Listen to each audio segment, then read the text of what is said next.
Deliberately telling my FMIL the wrong name for my baby, by user Loaren. Repost from Ida Sub. I23F and my fiancé 25M are expecting a baby girl next month. We're really excited as this is our first child and we've been trying to prepare for parenthood. A lot of our family have been helping us with baby stuff and giving us general advice. They're also really super excited for her. Especially my FMIL. She's a very stubborn person and hasn't really accepted me as a part of the family yet. She always tells my fiancé how he could do so much better than me and that he's fallen into the trap of having my child. It's hurt me a lot and my fiancé has had a talk to her about it but she still hasn't apologized or anything so I just tend to ignore it now. She's also one of them mums who posts every little detail of their life to Facebook like when my fiancé proposed she was straight to Facebook before we could announce it ourselves. Recently me and my fiancé have been coming up with names for our little girl and we both decided on the perfect name. A few days ago on a phone call my fiancé accidentally slips up by telling my FMIL that we've chosen a name. She's been non-stop messaging us and calling us to find out the name. We don't want to tell her until the baby is born so that it doesn't ruin the surprise and the whole of Facebook finds out before we are comfortable telling everyone. She tried guilt-tripping my fiancé by telling him how he's hurting her by not telling his own mother the name of her grandchild, that he doesn't love him and that we, especially me, are gonna try and keep her from seeing the baby. I'm not sure why she would think that as nothing we have said has suggested it. To stop her from getting on my fiancé's back I wrote a message saying that if she wants to know she can't post it on Facebook, she agreed and I told her a fake name. 5 minutes later into checking FB. I can't believe I'm going to be a granny to baby Charlotte next month. So proud of, fiancé's name, and his partner. My fiancé was furious and called her and told her that she was wrong to announce it. She said that she was so overjoyed by it that she couldn't resist. He told her how that wasn't even the name and that we aren't gonna tell her until she's born and hung up. It's been a few days and my fiancé has been getting texts from her saying that she didn't mean and that I'm the off for telling her the wrong name. Her words were who even tells their FMIL the wrong name of their grandchild. Shitty boys meet greatest father ever, by user magpbrain. I was recently reminded of this story by a friend. This is my first time posting here so I hope it meets the criteria.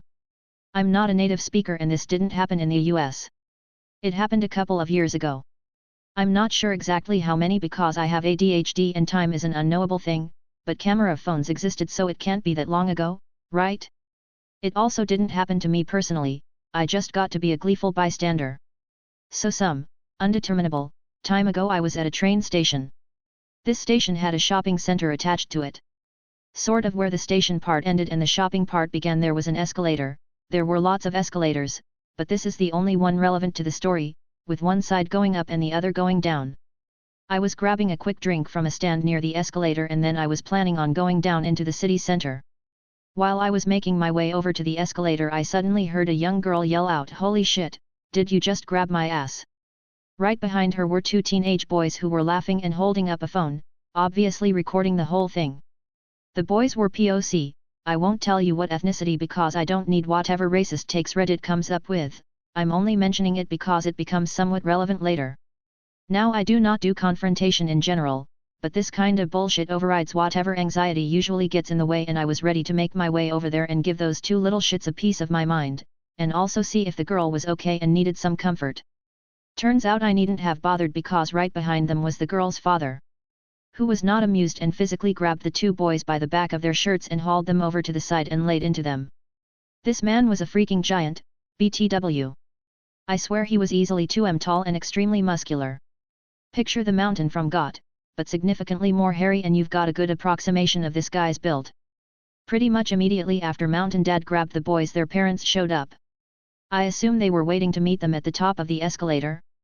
Also, honestly, what kind of morons decide to harass someone on their way to meet their parents? Obviously their dad demands to know what is going on and why Mountain Dad is manhandling his sons. So now Mountain Dad lays into Shitboy Dad who seems unconcerned with what his sons did and more concerned their expensive shirts are stretched. And on priorities dude. The commotion attracts a nearby police officer who tells everyone to calm down and tell him what is going on. I don't think there's a police station nearby, if there is I never noticed, so I guess he was just around? The girl explains that she was on the escalator and the boys grabbed her ass and were recording it, the father corroborates and the boys surprisingly don't deny it. In fact they stupidly double down on their asshole behavior and snigger about it. This sends Mountain Dad flying into a rage, who starts to yell that he wants to have them arrested for sexual assault and pedophilia because his daughter is only 14, the boys look to be around 17 to 18 I guess. Now I don't know if that is something that could have actually happened, but it sure does worry Shitboy Dad, who immediately goes on the offensive screaming that that's racial profiling and Mountain Dad, and somehow also his daughter, are a bunch of racists. The whole thing devolves into a shouting match between the dads. One yelling that the boys are disgusting pedophiles and the other yelling that Mountain Dad is a filthy racist. The police officer just stands there looking a little lost. At one point Shitboy Dad makes a crucial mistake. He yells at Mountain Dad that his daughter should take it like a compliment, she's not even that attractive. He then follows it up with the galaxy brain take of if people grab other people's asses in public then they should be thankful for being made to feel prettier. I fully expected Mountain Dad to deck Shitboy Dad at this point, but Mountain Dad goes eerily silent and then just says okay. Turn around. Shitboy Dad and the police officer look extremely confused, but Mountain Dad's face is hard as steel. He says I will drop whatever charges. Again, I'm not sure if charges are a real thing, but Shitboy Dad certainly considered it a credible threat. If you and your sons turn around, let me grab your ass and then turn back to me to thank me and say you feel prettier now. Shitboy Dad and his sons look horrified. For the first time in this whole fiasco they seem to understand the humiliation and violation of someone touching you against your consent. Shitboy Dad looks at his sons, his wife, the deliciously unhelpful police officer, honestly by this point he is more of a background ornament than anything else, and finally to the young girl and Mountain Dad who is staring him down. And he makes a decision. He turns around. His son starts to protest but he hisses at them to shut up and turn around. Mountain Dad's expression turns into the most murderous grin I have ever seen and he turns to his daughter and tells her to pull out her phone and start recording. Shitboy Dad, and his sons, immediately whip around and start protesting, but Mountain Dad argues back that his sons were doing the same damn thing so either it's perfectly fine or they get arrested for it. Shitboy Dad turns back around, visibly fuming and bright fucking red. The girl starts recording and Mountain Dad grabs first the boys' asses, one hand per ass, and then Shitboy Dad's ass, with both hands and gives him a firm slap on the ass too. Then he loudly says now tell me you're thankful and you feel prettier. The boys look like they want the ground to swallow them up and Shitboy Dad is vibrating with rage and humiliation. They mumble something but that won't do for Mountain Dad who is enjoying every second of this and his daughter who is desperately trying to stifle her crying laughter to get good footage. She is 100% gonna play this back on repeat a million times. No, says Mountain Dad, I want to hear it, let's try that again. Thank you, I feel prettier now. Say it. And they do, before everyone gathered there, and by now it's quite a crowd, they say thank you, I feel prettier now. I'd like to tell you everyone broke out in applause, but this is real life and they didn't. Some people laughed a bit, but that's it. It doesn't matter. It is to this day the greatest moment of revenge I have ever witnessed and it will nourish my soul for the rest of my years. Shitboy Dad, BTW, took off the moment he finished his sentence. Didn't even look back to see if anyone was following, just booked it in a power walk. Sons and wife followed and that's all I know. Mountain Dad hugged his daughter really tight, kissed her on the forehead and then they giggled over the replay of the video she took. I like to think that girl grew up all right. Edit, holy titty sprinkles. Did this post ever blow up? I did not see that coming, but it's very cool.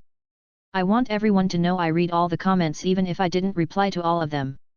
And I want to thank everyone who gave me an award, like wow. Thank you, every single one of you.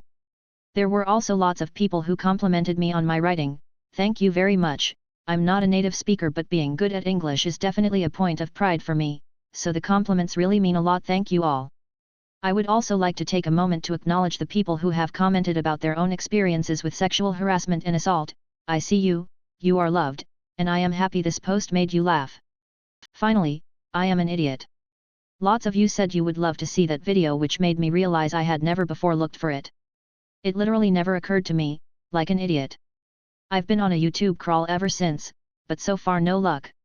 If anyone wants to have a go, this all happened at Utrecht Centraal Station in the Netherlands. The shopping center is called Hoek Katherigen. All I ask is that you let me know if you find it, please God let me know. Now fly, my pretties. Off to the tubes of you. Fly, fly. Ah ha ha ha ha ha ha ha. Want to get me fired? Uno reverse card, B*TCH, by USCRX313. This happened over a year ago when I was working as a waiter in a restaurant. First of all, I need to put on some context, the ruling of the store and let's name her Diane. When I started to work there, they explained to me my benefits. One of them was staff food. Free staff food every day, and on every Tuesdays and Thursdays, we could order some items on the menu with a 50% discount, if we wanted to have something nice to eat, or just chose to go with the free staff meal. To do so, in the system, we would open a table in our name, the table Michael for example, order what we want, and the managers would close the table with the 50% discount and keep the due money from the tips. Fair enough. Keep this in your mind for later. Now let's introduce you to Diane. Diane was a veteran waitress working there, 4.5 years in the store when I started. She knew everything very well and was honestly good at her job. She befriended the managers, and she was appreciated by the owner. On my first days, Diane looked nice to me, always smiling and friendly. The thing is, over the years, I realized that Diane was a two-faced girl. She would be very friendly to you and complain about you behind your back. We had a Facebook group where all the waiters and managers were added, and she would very often complain about the job not being done correctly. She was mostly working morning shifts, so she would mostly work alone, serve the few tables she had in the daytime, and wait for the night shift to change her. On weekends she would not be alone, so some of us would also be mornings. Here is her beautiful portrait. She would try to be very bossy with her coworkers, including me. She would devalue the work of everyone else, so she would make it look like the was the only one working hard. She would message the managers about her coworkers and why one or the other should be fired. She would ask the managers to reprimand us if we were late, 5 minutes. She herself sometimes would come 45 minutes late for work. Managers would come on opening time, and see if everything was done correctly, forcing us to open without her in the weekends. She would befriend the managers but talk shit about them to us, telling us that they had no idea how to run the store. A lovely person. Everyone in the store, manager and owner excluded, wanted her out of the team. She was hated and a nightmare to work with. They literally gave her only morning shifts to avoid people working with her and create problems. After 2 years in the store, I knew the job very well and was not considered a beginner anymore by anybody. I knew everything I had to do and was good at my job as well. I could literally run the store alone, outside of the management work of course. One day she tried to boss me around by giving me orders which I ignored, because I knew where my priorities had to be. She didn't like that at all, and I loved it. The more she would ask me to do something, the more I'd do everything but that. In the end of the shift, she went to speak with the manager about me. Then to my coworker, let's name him Tony, who then came to repeat to me what she said. She told him that she would try to do everything in her power to get me fired, which I replied, very pissed, all right, so let's talk about the fact that you are paying for her food for at least 2 years now. Tony was very confused by what I just told him and asked me what I meant by that. See, from when I started and over the past 2 years, I saw regularly Diane finishing her shifts and bringing home takeaway orders, that everyone assumed was her discounted staff food. The thing is, I noticed that the ticket from her food left in the kitchen didn't have her name on it, but a table number, that was closed as cash payment in the system. The thing is, if the table is marked as paid, but the money is missing from the till, managers would take the missing money from the shared tips to pay what is due. So ultimately we would all pay for the food that she ordered. Back then, I remember asking her about it, and she replied something like, "Don't worry about it, managers know it's okay." I didn't believe her, but being the new guy, I didn't want to create any trouble, so I just let it be. And for over 2 years she just ordered and ordered. I don't really know why I didn't say something, but guess it just became a habit to see her leaving with takeaways, and not being a troublemaker, I kept my mouth shut. Plus she was friend with the managers, which was intimidating enough. Tony was stunned that I never said anything about this, since absolutely everyone was waiting for anything to get her fired. I apologized and I told him to just observe her, and look carefully what she was bringing home. Guess what? The very next day, Tony caught her. He checked what she was bringing home, checked in the system, and confronted her.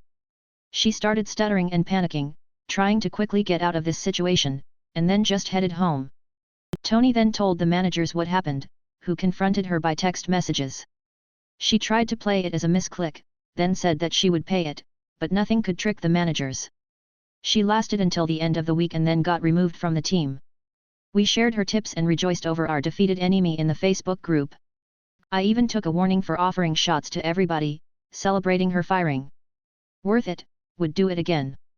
Colleague has been mean to me, now she gets to work with my mom, by user Lightmonwolfie. I have a nice office job at my local court, I worked with a few colleagues that were so nice and I had a great relationship with them. However, they have been transferred in other offices near their homes, they had 4 hours of commute every day. A few months ago I told an old classmate that in my office they were looking for someone to hire and work along with me. I remembered her as a nice person and didn't live too far. Big mistake, short after she began working here she started being rude and overall mean. She's been blatantly lying to me, gaslighting, being aggressive, and bossy, despite me having 1.5 years more experience. She has made the working place in hell and I wasn't strong enough to resist her. At home I've been complaining to my family about this colleague and her rudeness and tantrums. Instead of believing me they started saying that I'm being too sensitive and started calling me zero tolerance. I decided to ask my managers to transfer me in an office in another region, where my fiancé lives. They said to me that they needed me to find someone to take my place in the office. I asked my mom, who is not as weak and tolerant as me, to work with my colleague. My mom happily accepted. My colleague won't be able to be rude to my mom who is twice her age and has a strong personality and won't let her do whatever she wants. My mom who calls me zero tolerance will have to work with my horrible colleagues and realize I wasn't too sensitive. I think it's an all-in-one petty revenge. You want to steal my chocolate? Hope you like spending the afternoon on the toilet, by user SpookyScaryGothGirl. This story takes place a few years ago when I was 25F. I had a 20s F co-worker whom we'll refer to as Megan. I chose this name because she pretty much was like Megan from Drake and Josh. Annoying, always liked to stir up trouble, and loved eating food that wasn't hers. One day, I went to my work, looking forward to having some of my imported chocolate with my lunch. Lo and behold, I found out that Megan had taken it during first break, and had just eaten it.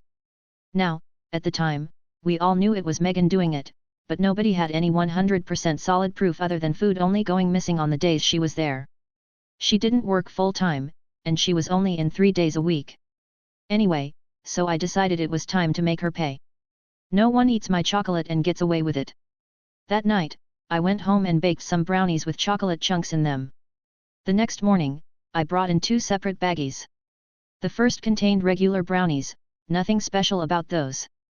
I gave those to my co-workers before Megan arrived, and everyone loved them.